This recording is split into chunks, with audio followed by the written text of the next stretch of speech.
প্রথমে এত গরম ছিল, বৃষ্টি হচ্ছিল না, এবার এই যে শুরু হয়েছে আর থামছে না, প্রতিদিন বৃষ্টি। বাবা এই যে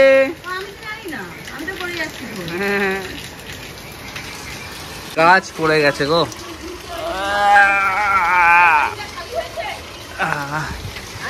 গাছ ফুলে ফুল, কত জবা ফুল হয়েছে আজকে। একদম না, জলে আসবি না, ঠিক আছে। আর এদিকে দেখো, এই দেখো এই ছোট গাছটা এনেছিলাম, চারদিকে ছড়িয়েছে, পায়রাগুলো সব খুঁটে খুঁটে খুঁটে খুঁটে সব গাছটাকে ছড়িয়ে দিয়েছে।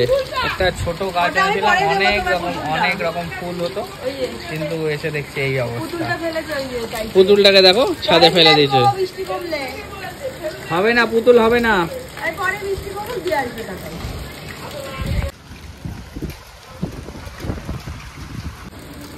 সকাল থেকে দুপুর গড়িয়ে বিকেল হতে এলো। আজকে লেট করে ঘুম থেকে উঠেছি, তারপরে কিছু কাজ ছিল, সেগুলো সাথে সাথে অনেকটা দেরি হয়ে গেছে।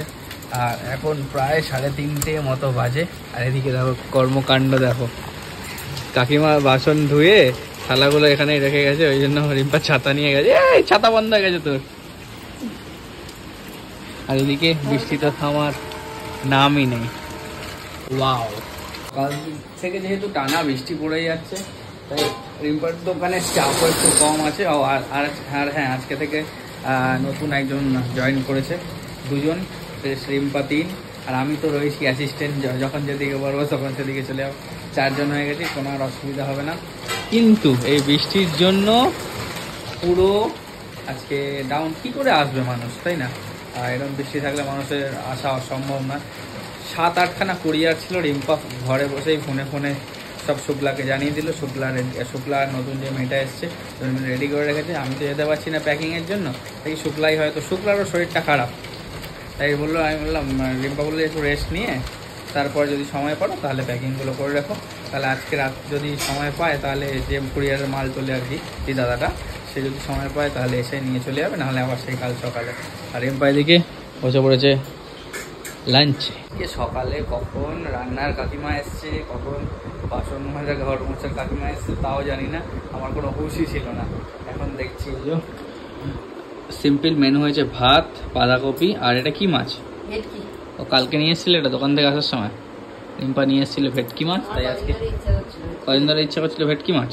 তবে আমি যে ভেবেছিলাম খাবো সেই ব্যাপারটা হয়নি, ঘুম থেকে উঠতে পারিনি, বুঝছিল না, তাই জন্য কাকিমা ঝোল করে দিয়ে চলে গেছে। আমি ভেবেছিলাম আমার মা যেরকম কষা কষা বানায় ওরকম খাবো, কষা কষা।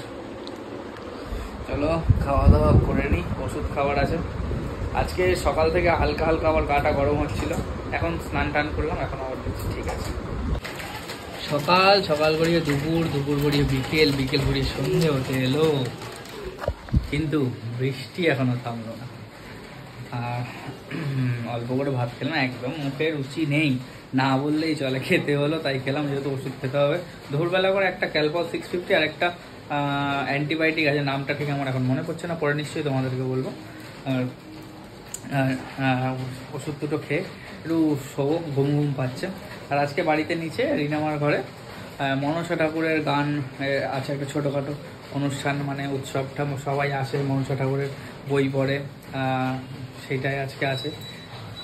রিম্পা মনে হয় যাবে নিচে, রিনামা ফোন করছিল রিম্পাকে, আয় বললো ঠিক আছে একটু বাদে যাচ্ছি, একটু বাদে যাও, তোমাদেরকে তারপর দেখাবে কি হচ্ছে। আমি রেডি হয়েছি, আমার শরীরটা একদম ভালোই লাগছে না। যাই হোক, খাওয়া দাওয়া করে একটু আসছে, সে আসছে, ক্যালপল খেয়ে নিয়েছি। যাই হোক, শরীরটা ভালো লাগছে না। ঘড়িতে 6:15 বাজে রিনামা ফোন করেছিল। রিনামা মানে আমার মানে কি হয় বলতো, বছরে মনে একবার না করতে, প্রতি বছর একবার দেখবে মনসার গান হয় বিভিন্ন বাড়িতে, অনেকের হয়, অনেকে জানো না ব্যাপারটা, আমিও জানতাম না, এই বাড়িতে এসেই জেনেছি। মনসা ঠাকুরের গান হয় এই পুরো মাস ধরে, এক একজনের বাড়িতে বই পড়া হয়, বইটা যেটা থাকে মনসা ঠাকুরের, সেই বইটা পড়া হয়, সব মহিলারা মিলে পড়ে। তো রিনামা প্রত্যেক বছরই বাড়িতে একবার করে এই পাঠটা দেয়, তো আজকে সেই পাঠটা আমার ফোন করছে যে নিচে আয় একবার, তাই জন্য।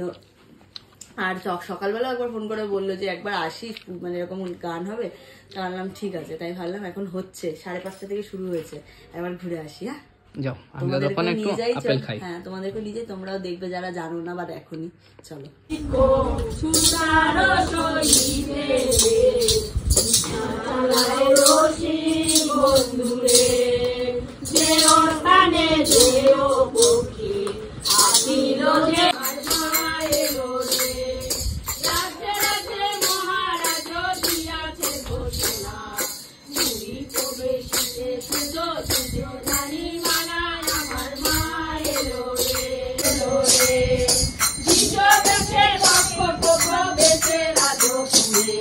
একটু নিচে এলাম, কিছু কাজ ছিল সেগুলো সারলাম।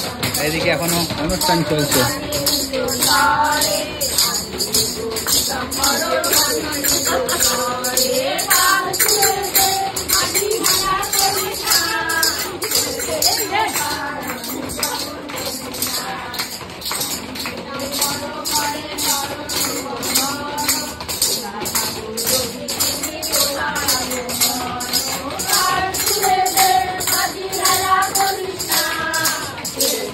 ওই গানে এসেছিল বই পাঠ যেটা বলে আর কি, সবার জন্য প্যাকেট এসেছিল। কি রে তুই তো বই পাঠ করতে আসনি, তুই তো গান শুনলি, তুই প্যাকেট নিয়ে এসেছিস কি করতে? সবার প্যাকেট এসেছিল আর আমাদেরও সব একটা করে প্যাকেট এসেছিল। আমার সবার জন্য বানিয়েছে। এখানে একটা সন্দেশ আছে, একটা মিষ্টি আছে মানে রসগোল্লা, এটা গোলাপ জামুন, এটা পনির পাসিন্দা, এটা একটা মানে নোনতা। সবাই প্যাকেট নিয়ে চলে গেছে। জলযোগে না? হ্যাঁ জলযোগ। এই না আমাকে ফোন করলো, তো প্যাকেটটা রাখা নিয়ে যা, খিদে পেয়েছিল খেয়ে নে। সকাল সকাল থেকে দুপুর, দুপুর থেকে বিকেল, বিকেল গড়িয়ে সন্ধে হয়ে রাত নেমে ডিনার কমপ্লিট হয়ে গেল, এখন অনেক রাত্রি, তবুও তবুও তবুও একবারও থামলো না। কি অবস্থা! আজকে অব্দি নয় বাড়িতে ছিলাম, কাল থেকে তো বেরোবো। এরকম যদি ভিজি আবার জ্বর মানে শুরু হয়ে যাবে আর কি, জ্বর মানে আবার তেরে পড়ে জ্বর আসবে আর কি।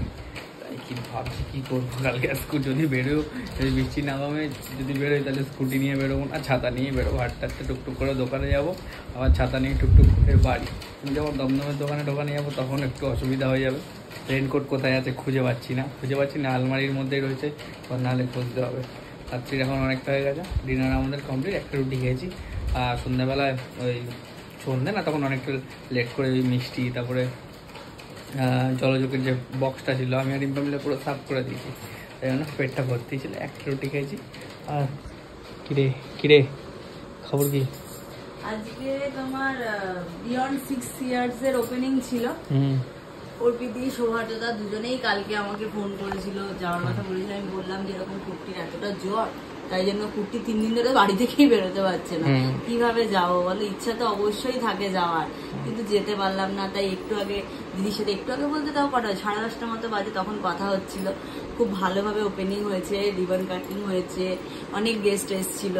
আমাকে বলছে যে তোদের দুজনকে আজকে খুব মিস করছিলাম রে। এই কথাটা না খুব এখানটা লাগলো যে যতই হোক একটা টাইমে তো মানে এখনো আমরা ওদেরকে মানে ওদের দেখেই আমাদের ব্লগিং মানে ইয়েতে জার্নিতে আসা, ওদের দেখেই সবকিছু শেখা, ওদের দেখে অনেক কিছু শিখেছে। হ্যাঁ হয়তো ওদের সাথে যখন আমাদের প্রথমবার মিট হয় তখন আমাদের 46,000 মনে হয় সাবস্ক্রাইবার ছিল, তাই না?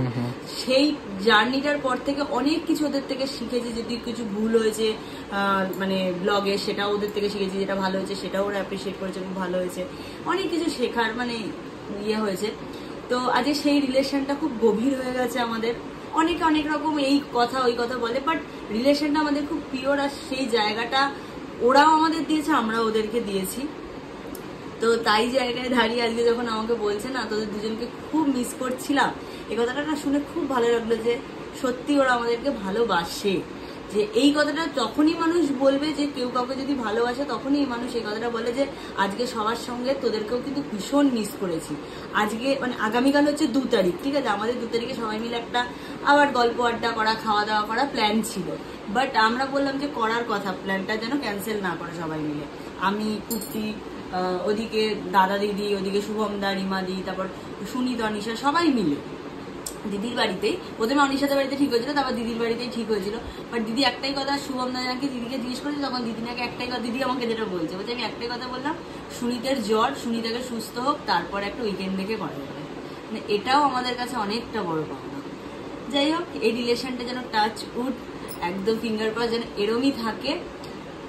মিস করো না, খুব তাড়াতাড়ি সুস্থ হয়ে যাওয়ার পর, দুজনেই সুস্থ হয়নি, একটু কাজ গুছিয়ে নিয়ে আমি যাব বুটিকে, দেখা করে আসবো। বুটিকটাও আমার দেখা হয়নি একবারও। দিদি যখন কাজ চলছে মিস্ত্রির, তখনই বলছিল যে একদিন আয়, বাট দোকানের চাপে, এই চাপে, ওই চাপে, কোনো না কোনো কারণে যেতে পারিনি আমি। তো তাই জন্য ভেবেছি কিছুদিনের মধ্যে একদিন যাবো। আর পুজোর দিনে যেতে পারলাম না, আমাদের রথের পুজো ছিল। ওদেরও তো রথে পুজো হয়েছে, এবার আমাদেরও তো বাড়িতে রথে পুজো হয়, তার জন্য যেতে পারলাম। দিদি আবার ওটাও মনে রেখেছে, বলছে তুই তো পুজোর দিনও আসতে পারিসনি, কারণ সেদিনকে তোদের বাড়িতে পুজো ছিল। আমি যে হ্যাঁ, বলছে সামনেই কিন্তু ওই তোমার তো রেস্টুরেন্টটা ওপেনিং, রেস্টুরেন্টের পুজো হবে, ওপেনিং এর থেকে আগে পুজো হবে, বলছে ওই দিন কিন্তু থাকতেই হবে। আচ্ছা একদম কথা দিয়ে দিচ্ছি আগে থেকে থাকবোই, কিন্তু পুজোর আগেও আমি একবার গিয়ে দেখা করে আসবো বুটিকে। থ্যাংক ইউ দিদি, থ্যাংক ইউ দাদা, এতটা ভালোবাসা আমাদেরকে দেওয়ার জন্য, এতটা কাছের করে নেওয়ার জন্য, ব্যাস আর কিচ্ছু চাই না, কারোর থেকে কিচ্ছু চাওয়া পাওয়া নেই, শুধু ভালোবেসো, এইটুকুই যথেষ্ট আমাদের জন্য। আমি আর একটু ভালোবাসার কাঙাল, ভালোবাসা পেলে আর কিচ্ছু চাই না, একটু ভালোবাসা পেলে সেই মানুষের জন্য লাইফ মানে জান দিয়ে দেবো, এরকম একটা ইয়ে। ওই জন্য শুধু পাশে থেকে আর ভালোবাসা, আর কিচ্ছু চাই না। তোমাদের নতুন ভেঞ্চার বিয়ন্ড 6 ইয়ার্ডের জন্য অনেক অনেক অনেক শুভেচ্ছা রইল। তোমরা অনেক অনেক অনেক অনেক উন্নতি করো, আর বিয়ন্ড 6 ইয়ার্ডের প্রোডাক্ট সবার ঘরে ঘরে পৌঁছে যায়। চলো, অনেকটা রাত হয়ে গেছে, ঘুমাতে হবে, আর কাল সকাল থেকে নর্মাল লাইফে ফিরতে হবে। 3 দিন ঘরে আছি, ভালো লাগছে না, আর কাজকর্ম না করলে আমার একদম ভালো লাগে না। এটাই হচ্ছে ঘরে বসে বসে বসে বসে কতক্ষণ বসে থাকবো। চলো তাহলে আজকে আমাদের ব্লগটাই অবধি রাখছি। যদি কিছু ভালো লাগে থাকে please like comment share and subscribe. আর যারা Facebook page look my lifestyle Baidehi আর তোমার ঋতুশ্রী 3টে পেজই সবাই ফলো করো, আর ডেসক্রিপশনে লিঙ্ক তো দেওয়াই থাকে। তো টাটা, গুড নাইট, ভালো থেকো সবাই, সুস্থ থেকো সবাই।